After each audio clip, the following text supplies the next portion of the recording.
मेरे पास है Oppo A5s और इसमें डिस्प्ले नहीं दिखा रहा है, पूरी तरह से इसके अंदर अंधेरा हो चुका है और इसमें डिस्प्ले अभी बिल्कुल भी दिखा नहीं रहा है। नया डिस्प्ले भी लगा कर देखें लेकिन इसमें लाइट बिल्कुल भी नहीं दिखा रहा है और ना ही ग्राफिक्स आ रही है।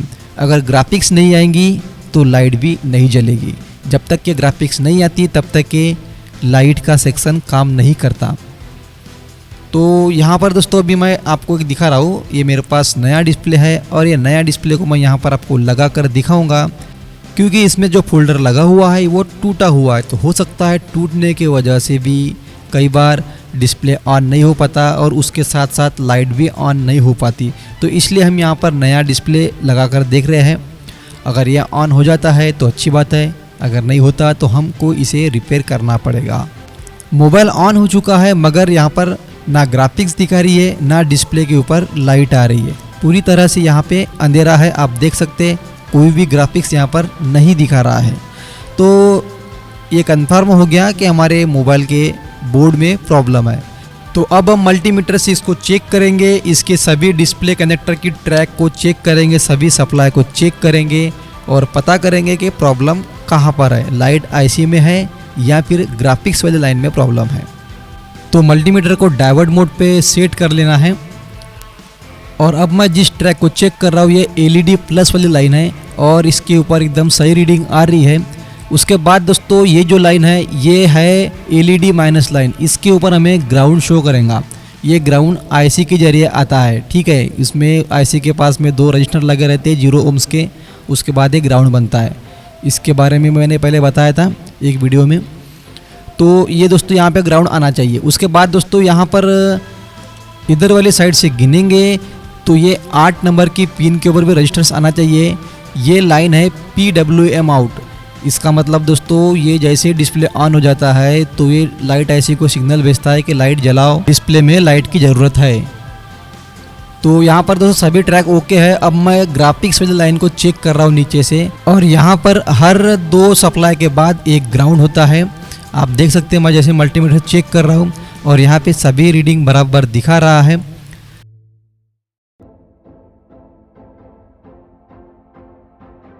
और दोस्तों यहाँ पर देख सकते हैं ये 2 सप्लाई के ऊपर रेजिस्टेंस नहीं दिखा रहा है, कुछ खाली दिखा रहा है। ये ट्रैक दोनों ट्रैक खाली दिखा रहा है जबकि यहाँ पर सप्लाई होना चाहिए, यहाँ पे रेजिस्टेंस दिखाना चाहिए। और यहाँ पर दोनों सप्लाई के ऊपर कोई भी रीडिंग नहीं दिखा रहा है, कोई भी रीडिंग शो नहीं कर रहा है। उसके साइड वाला ग्राउंड है, बाकी सभी पे रेजिस्टेंस बराबर आ रहा है लेकिन उन 2 पॉइंट के ऊपर रेजिस्टेंस नहीं आ रहा है। इसका मतलब यही से प्रॉब्लम है और इसी की वजह से डिस्प्ले में ना ग्राफिक्स आ रही है और ना ही लाइट आ रही है। जब तक ये दोनों सप्लाई सही नहीं होते तब तक कि ना लाइट जलेंगी ना ग्राफिक्स आएगा। तो मैं यहाँ पर सारे सप्लाई को चेक करता हूँ, जो भी डिस्प्ले से रिलेटेड है उन सभी ट्रैक को मैं यहाँ पर चेक करता हूँ और सभी ट्रैक के ऊपर रेजिस्टेंस बराबर आ रहा है।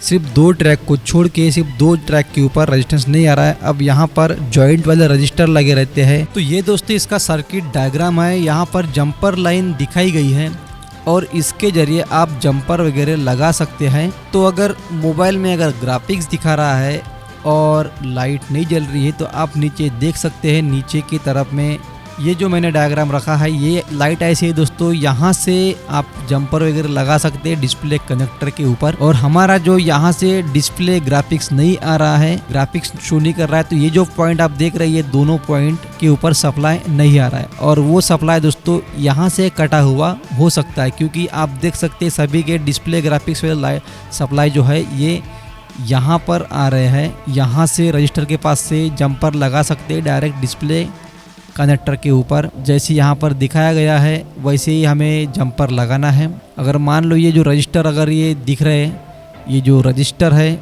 अगर ये रजिस्टर के इस पार में रजिस्टेंस दिखा रहा है, हम जैसे चेक करते थे यहाँ पे रजिस्टेंस दिखा रहा है लेकिन इस पार अगर रजिस्टेंस नहीं दिखाता दूसरी साइड में रजिस्टर की, तो हम यहाँ पे डायरेक्ट जंपर लगा सकते हैं।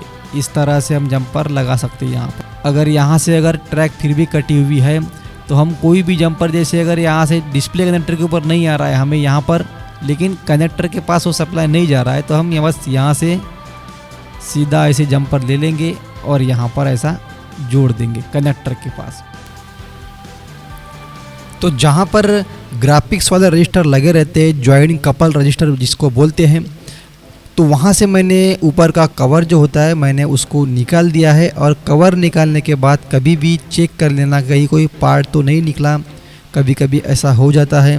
तो यहाँ पर आप देख सकते हैं ये जो रजिस्टर दिख रहे हैं ये वाले रजिस्टर है, ग्राफिक्स वाले रजिस्टर, जो कि CPU से सप्लाई यहाँ पर आता है और फिर इन रजिस्टर के थ्रू डिस्प्ले कनेक्टर के ऊपर जाता है। तो यहाँ पर हम चेक करते हैं भी, यहाँ पर देख सकते हैं सप्लाई एक लाइन पे दिखा रहा है, ठीक है। दूसरे अगर यहाँ पर हम चेक करते तो यहाँ पे सप्लाई नहीं दिखा रहा है।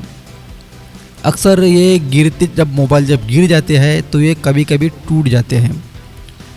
तो यहाँ पर आपको मैं दिखा रहा हूँ, यहाँ पर देख सकते हैं यहाँ पर सप्लाई नहीं आ रहा है और यहाँ पर भी नहीं आ रहा है।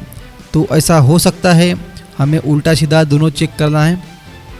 देख सकते हैं ये नहीं आ रहा है यहाँ पे सप्लाई। और यहाँ से हम कंटिन्यू चेक करते हैं, रजिस्टर से लेकर कनेक्टर तक के अगर ट्रैक सही होंगी तो बीप का साउंड आएगा। यहाँ पे देख सकते हैं बीप का साउंड आ रहा है। तो मुझे लग रहा है ये जो रजिस्टर है ये रजिस्टर ही ख़राब हो चुका है, ठीक है। ये देख सकते हैं। तो यहाँ पर दोस्तों अभी अगर कभी हम चेक करते हैं यहाँ पर तो एक ट्रैक के ऊपर रजिस्टर आ जाता है, देख सकते हैं यहाँ पे कभी दिखाता है कभी नहीं दिखाता। तो ये शायद टूटा हुआ है। अब रजिस्टर के इनपुट पॉइंट के ऊपर हम चेक करते तो यहाँ पर रजिस्टर दिखाना चाहिए। अगर यहाँ पर भी अगर रजिस्टर नहीं दिखाएगा तो हो सकता है CPU से यहाँ पर सप्लाई नहीं आ रहा है। अगर CPU सप्लाई नहीं आएगा तो हो सकता है मदरबोर्ड में ट्रैक कटी हो या फिर CPU में ही दिक्कत हो। तो ऐसे में हमें CPU रिवॉल्व करना पड़ सकता है। तो हम दोस्तों यहाँ से रजिस्टर को निकाल देंगे। ये कपल रजिस्टर है और ये अभी यहाँ से निकल चुका है, इसको हम जॉइंट रजिस्टर बोल सकते हैं। आप देख सकते दोस्तों यहाँ पे थोड़ा से टुकड़े चिपके हुए थे, इसका मतलब ये रजिस्टर टूट गया था। अब यहाँ पे हमें छोटे छोटे जंपर लगा देना है, ज़्यादा लंबे जंपर नहीं लगा देना है। कुछ लोग होते हैं बड़े बड़े लंबे लंबे जंपर लगा देते हैं, ज़्यादा लंबे जंपर लगाने की ज़रूरत नहीं पड़ती। थोड़ा सी जंपर हमें लगा देना है, छोटे छोटे, काम हमारा हो जाएगा। तो ये दोस्तों जंपर हमने लगा दिए, एकदम सटीक जंपर लगे, बिल्कुल ऐसे ही जंपर लगाना, एकदम फ्रेश, एकदम ज़्यादा लंबे जंपर नहीं लगाना है। अब हमें यहाँ पर ट्रैक को चेक कर लेना। तो आप देख सकते हैं इन दो ट्रैक के ऊपर सप्लाई नहीं दिखा रहा था, अब यहाँ पर सप्लाई दिखा रहा है। 403 की रीडिंग आ रही है। अब इसको हम ऑन करके देखते हैं, इसका पुराना डिस्प्ले लगा कर देखते हैं ये ऑन हो रहा है कि नहीं हो रहा है। ये देख सकते हैं दोस्तों ये डिस्प्ले अभी ऑन हो चुका है, फूटा हुआ है लेकिन ऑन है, ठीक है। ये लाइट भी चालू हो गई, ग्राफिक्स भी दिखा रहा है। जब तक के ग्राफिक्स नहीं दिखाता तब तक लाइट भी नहीं आती। जब तक के ग्राफिक्स नहीं आएंगे तब तक के लाइट ऐसी कोई सिग्नल नहीं मिलता लाइट जलाने के लिए, तब तक के लाइट नहीं जलेंगी। देख सकते हैं दोस्तों यहाँ पर मैंने नया डिस्प्ले भी लगाया, यहाँ पे टच काम नहीं कर रहा था, नए फोल्डर में टच काम कर रहा है। दोस्तों आपको वीडियो अच्छा लगा तो वीडियो को लाइक कर देना और चैनल पर अगर आप नए हो तो प्लीज़ सब्सक्राइब जरूर कर देना। तो मिलते हैं दोस्तों ऐसे किसी नए वीडियो के साथ, तब तक की जय हिंद, जय भारत।